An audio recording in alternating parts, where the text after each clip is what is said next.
Hey, this is Tom from MVP Chess. Welcome back to my series on Bobby Fischer's seminal work, My 60 Memorable Games. In this video, we'll be analyzing game number 21 that Fischer played versus René Letelier in the Chess Olympiad in 1960. You're not going to want to miss Fischer's brutal knockout in the 4-pawns attack of the King's Indian defense.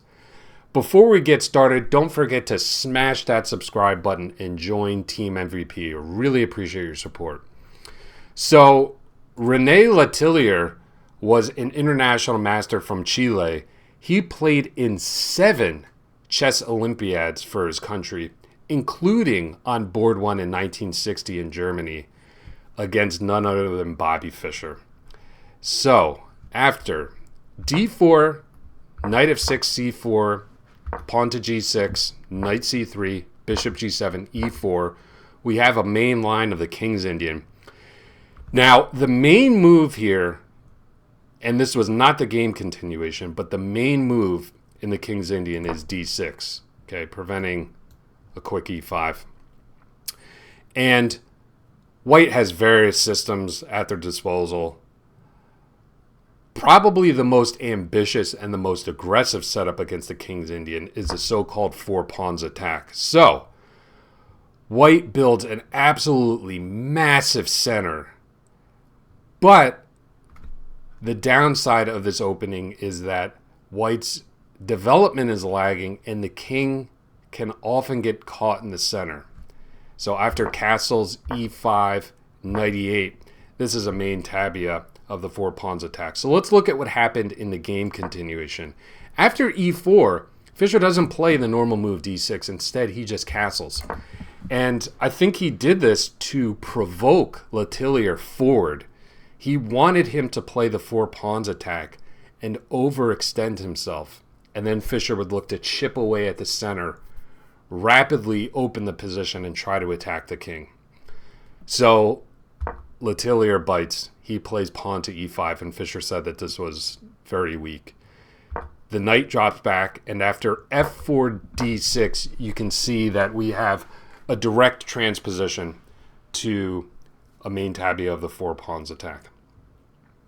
So with his next move, I think Letelier already goes wrong. Bishop e3.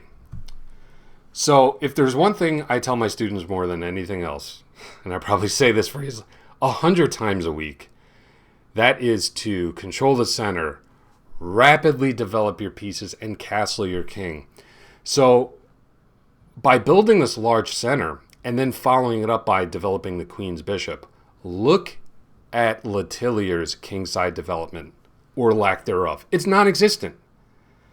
So what does Fischer do?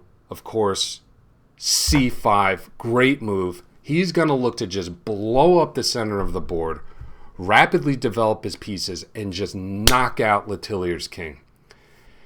Letelier tries to justify his play by going pawn grabbing. Really, he should be in damage control at this point and just look to develop the king side and get the king out of dodge. Instead, he goes pawn grabbing. Now, Fischer can't take here on e5 or c5 because the queen is actually undefended and on pre. So that's something to appreciate from the black side of the 4-pawns attack. But Fischer doesn't care about the pawn. Right now, he's looking for rapid development. So knight c6, great move by Fischer. And again, Letelier should prioritize his kingside development here.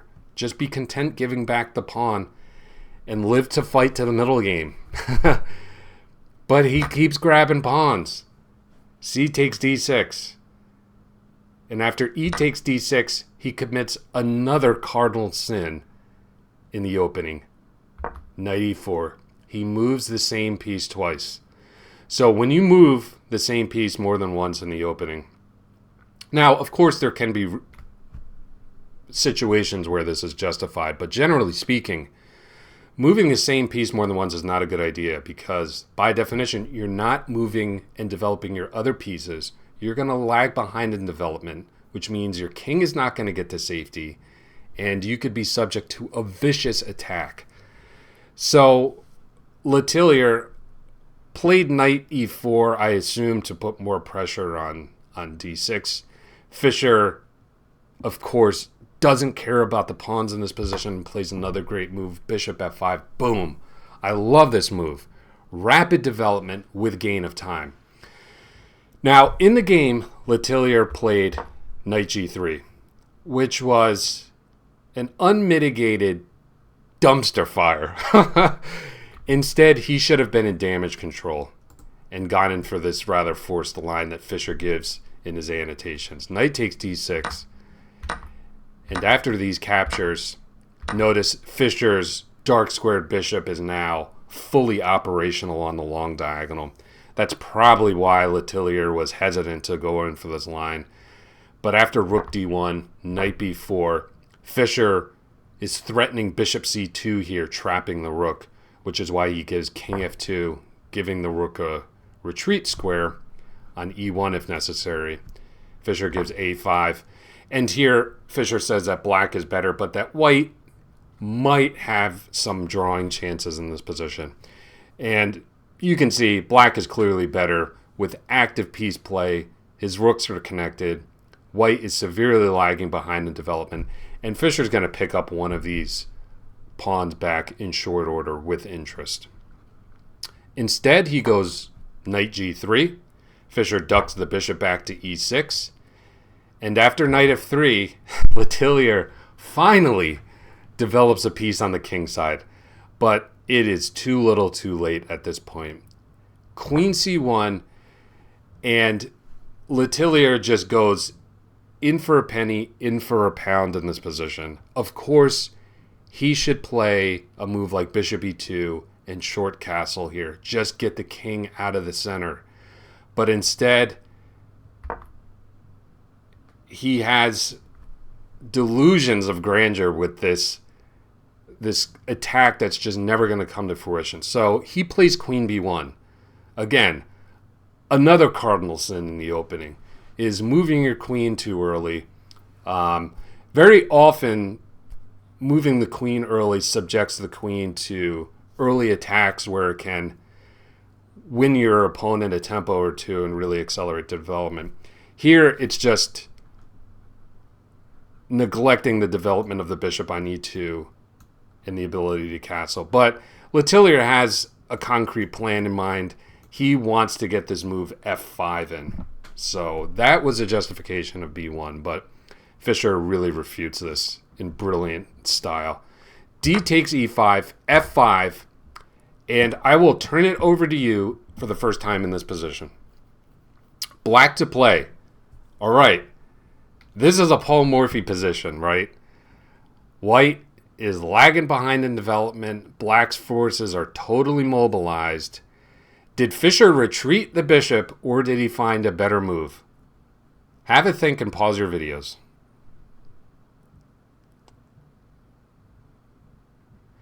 So if you found the awesome move e4, congratulations. Be sure to drop me a comment and let me know. Pawn e4, great counterattack. Okay, again, just pushing forward, opening the position while the king's still stuck in the center. Now, the game continuation saw f takes e6. Of course, Fischer had to calculate what happens after queen takes e4, but he found a great way to take advantage of this king in the center of the board. G takes f5, great move. And after knight takes f5, Fischer would have queen a5, a nice double attack. Made possible because of the fact that the king is in the center of the board. I mean, these are just some of the many tactical themes that can occur if you neglect your development and leave your king in the center of the board. So Letelier no doubt saw that and took on e6, but Fischer is able to grab on f3 now. Pawn takes, and I love this next move from Fischer. Again, the theme the whole game has been rapid development, keeping the initiative, not worrying about material. Fischer could take back his lost pawn here on e6, but he says, no way, I'm pressing ahead, f5. I love that move. Boom. Threatening pawn to f4, forking the two pieces, which more or less forces Letelier's response f4, and then look at the knight jump into f6, eyeballing these really weak squares on g4 and e4. Just excellent play from Fischer. And after bishop e2, rook fe8, Fischer's ready to take this pawn back with interest. A lot of interest. So Letelier brings the king to f2. This is better than castling directly, because after this recapture on the e-file, this is a disaster waiting to happen, this alignment. So Letelier just brings the king to f2, trying to get it out of the center, offering some support to his potentially loose bishops on e3 and e2. And after rook takes e6, Fischer has restored material equality. I mean, this is a dream attack, even investing a pawn or two. Fischer has this attack for nothing, for absolutely nothing.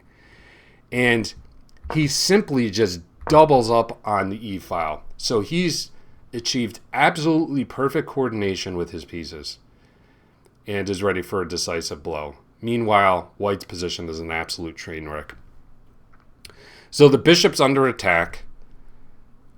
Letelier plays bishop f3, lending some support to the bishop with the rook on e1. Now, I will turn it over to you for the absolute knockout blow in this position.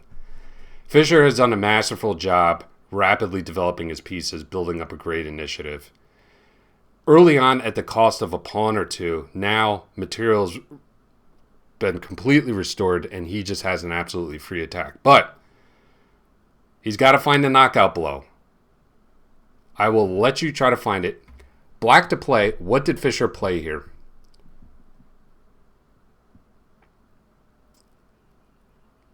Okay, so congratulations if you found rook takes e3 with the idea of luring the king out to center of the board. Okay, so you get 1 point for that. Okay, you get a bonus point if you found Fischer's true idea in this line. I'll give you one more chance to find it. Pause your videos. What was Fischer's killer blow in this position? It's a beauty.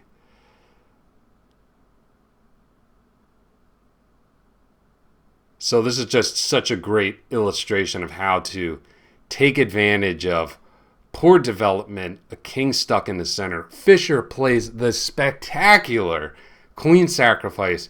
Queen takes f4. Boom! Oh, man. If you found this move, be sure to leave a comment. This is a spectacular move. So in this position, Letelier resigned, unsurprisingly. So the justification is, after king takes f4, the king is dragged all the way to the f4 square. Bishop h6 is mate. Wow. And White could try to fight on, decline this queen sacrifice, but watch how Black's pieces can just swarm into the position. Knight g4, taking advantage of this pin of the bishop. King f2, knight e3. Look how Fischer's pieces just absolutely flood into the position. Knight d4. The bishop is hanging in this position, so queen h1 defending. But after knight g4, the king is forced back, and knight takes f3. This king is toast. So let's put the final move of the game on the board. The spectacular queen sacrifice, queen takes f4. So a lot to learn about this game.